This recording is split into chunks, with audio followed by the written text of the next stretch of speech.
Le fruit de l'esprit, c'est l'amour, la joie, la paix, la patience, la bonté, la bénignité, la fidélité, la douceur, la tempérance. Galates 5, 22. Lorsque nous vivons dans la jouissance de la plénitude de Dieu, c'est le fruit que nous portons. C'est le fruit auquel Jésus fait allusion lorsqu'il parle à ses disciples.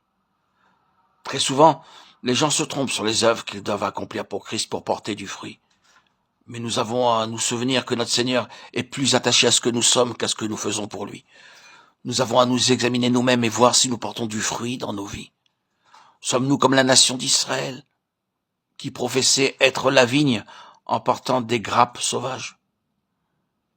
Un aspect des plus importants est le nom collectif singulier fruit.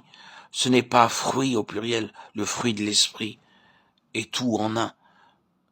Cela suggère beaucoup de caractéristiques vues dans une vie vertueuse. Cela ne peut pas être partagé par différentes personnes. Comme les nombreux quartiers d'une orange, l'amour, la joie, la douceur et les autres caractéristiques de l'esprit se retrouvent dans une personne. Des dons spirituels doivent être partagés. Nous n'avons pas tous le même don.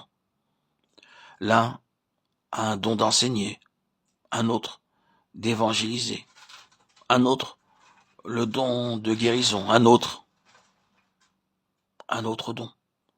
Mais lorsqu'il s'agit de porter du fruit, cela ne peut pas être partagé. Tout doit se retrouver dans la même personne. C'est ce que Dieu recherche.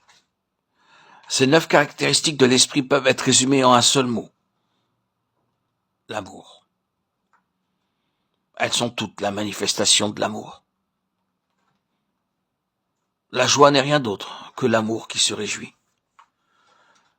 Si l'amour demeure, cela devient la paix. C'est la manifestation de l'amour que le Seigneur cherche en nous.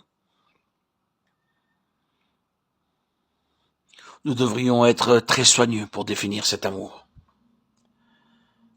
Ce n'est pas l'amour humain. C'est l'amour divin qui doit être manifesté dans nos vies, quotidiennement, en permanence. Que ce soit à notre coucher, à notre lever, dans notre propre sommeil, en communion avec l'Esprit de Dieu. Vivre, être en état d'amour. Nous ne pouvons pas le produire nous-mêmes. C'est le fruit de l'Esprit. Lui seul